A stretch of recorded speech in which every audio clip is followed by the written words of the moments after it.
Well, it stopped raining long enough to get the Ecto onto the rocks. So today, the thrilling conclusion. Can the Element Ecto be the first ready-to-run crawler to finish all 6 problems on my course? It's still been wet around here, but the rock surface at least is dry. This is part 2. If you haven't seen part 1, pause this, I'll wait for you. Go and check that out, it's right here. And then come back and we're gonna see if this thing can do all 6 problems. Let's do it. Now the ground is wet, so the tires will grab some moisture from that, but the rocks are mostly dry. Mostly.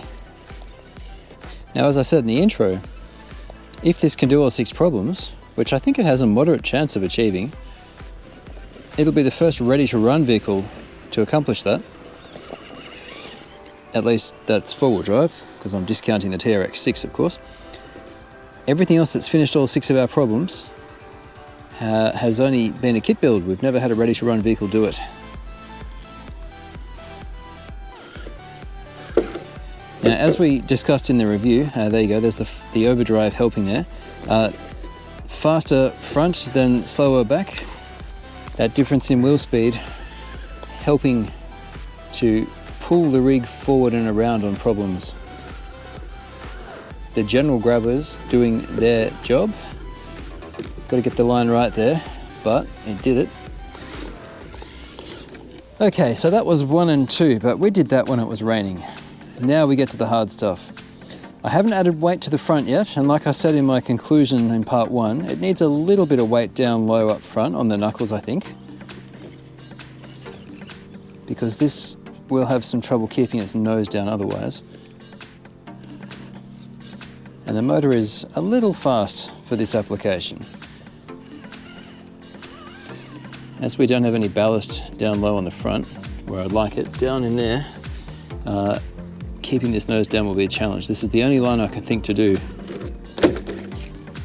So getting up problem 3 is a question of getting the angle right. We need to come in sharp and to keep that nose down and then straighten up. There we go. Look at that, tidy. Okay, on to problem 4. Now, breakover angle is what problem 4 really tests. And traction really is at a premium on this problem.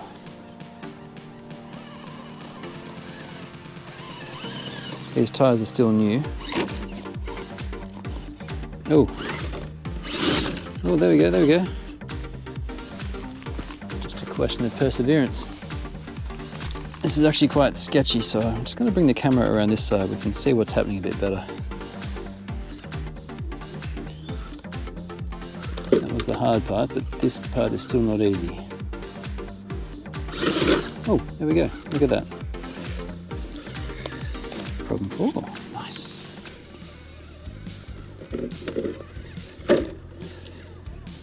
I'd like to really smooth out the early throttle inputs. A bit more resolution down low would be nice. Gee, it is actually wanting for traction. There's a lot of water here still. Not as dry as I'd hoped, unfortunately. And now it's getting kind of sketchy. Oh, there we go.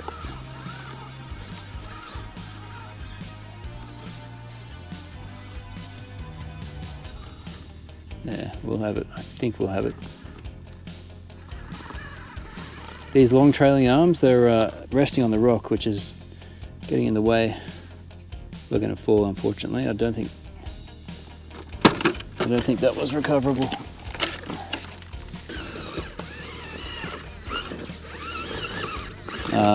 This rock's really wet still. It's quite slippery. This rock is really slippery. So throttle is needed, unfortunately. Oh, it's close. I think we'll have it. Just. The left trailing arm is riding on the rock right now. That's as far as we got last time too. Yeah, you see the scratches on the on this trailing arm here. That one right there is riding on the rock. Yeah. Traction's just not there. And part of the problem with problem 5 here is when it accelerates, the trailing arm just, like the rear just tucks down, and that trailing arm just sits on the rock. I think in the dry we might do a bit better, but this could actually be a weak point of the trailing arm suspension, which is really designed for rock racing rather than rock crawling. A conversion may be in this thing's future, I'm not sure. I'm recording this the day after I just did the 6 problem course on the Ecto. I'm going to tack this onto the end of problem 5. And we'll see whether the Ecto can actually do problem 5 or not. It can. It's a good truck. Just thought I'd throw that in here, lest you get a little bit down on the Ecto. It's quite good.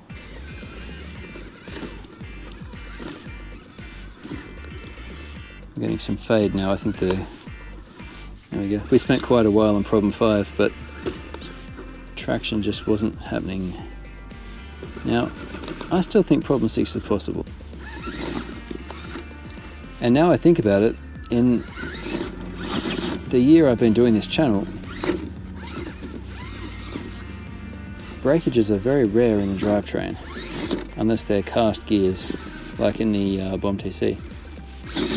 What a time to have crawlers, eh?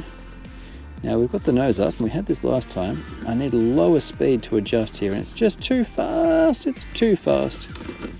Ay, ay, ay. If we're very careful, we might be able to walk across. A little bit of reverse, walk it back across the steering. No. Oh, yep. Okay, we're gonna have this. You watch. Here we go. We've got this now.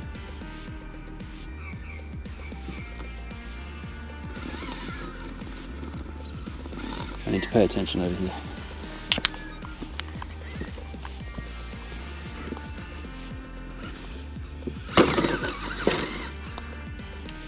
We did it, but let's do it clean.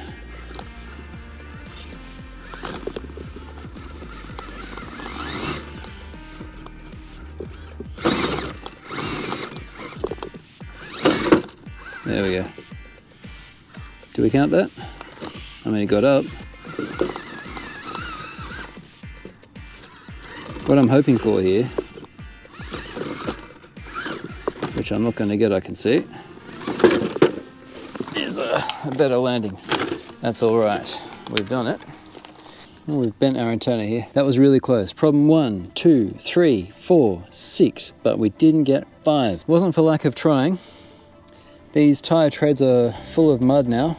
It got so close.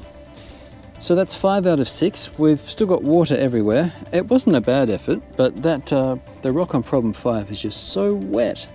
It's just really slippery. And what an unusual problem to fail on. Well, it's got a few issues with the trailing link suspension, the trailing arm suspension. When it accelerates, it kind of tucks down, and that's evident. There's quite a lot of scuffing on these arms, and also on the drivetrain, on the drive shaft. It's marked out, and I also pulled out a bit of mud from in the back of the drive shaft there. So this whole area here gets quite exposed, and even with these adjusted down, I've brought them down quite a bit. They're still much too soft. I'm not a big fan of trailing arm suspension for rock crawling, as it turns out. It's just not as good as your more traditional 4-link setup. The way this suspension works, you've got an anti-roll bar here. If you look closely, if you're not familiar with this kind of suspension, there's an arm on each side and a metal bar that goes between them. Now, when one side comes up, past a certain point, it starts to bring the other side up with it. That's different to your more traditional suspension, where one side comes up and the other side stays down the whole time. You see how that doesn't move up at all? That's what I mean when I call it go fast suspension, because as you go around a corner and the body rolls, let's say you're going around a corner that way, and the body, you're going around, so the body wants to roll outward. As it rolls out, the suspension compresses and the sway bar brings the other side in, which leans the body down. It lowers your center of gravity and helps keep you low. It lowers your body roll. It's the anti-sway or anti-roll bar.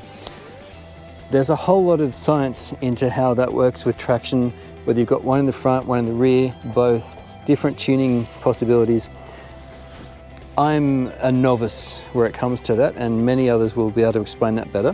But I just wanted to highlight the fact that left and right are not separate as they are in other suspension types. There's that relationship there. Now, the last thing to mention was The last thing you want underneath a crawler is aluminium or aluminum when you're trying to clear rocks, because this stuff is sticky on rock. We've got a bunch of marks here from the rocks, and as this suspension tucks when it's trying to clear obstacles, this drive shaft is getting caught on rock and it's holding us back. I've noticed that a few times during filming, and that's borne out also by the scratches and the marks all over this whole section here. The 14-turn 550 motor bears that out. This is intended to be a faster machine than your more dedicated rock crawlers. In any case, we need to get the rear sorted because it is just too soft. Otherwise though, it's quite a performer. It's beautifully balanced and it lands like a cat. I mean, it's a nice car. I think the price to performance ratio for a ready to run, it's got to be right up there. For today, I can heartily endorse this as a decent crawler. It's got a bit of speed on it too. It's quite fun. It's very stable. For the money, gee, you get a lot for your money with the Element Ecto. Throw me a like if you got something out of this too, and I will look forward to seeing you right here on this course really soon when we do a little bit of head-to-head testing. I can't wait. I'll catch you then. Thanks for watching.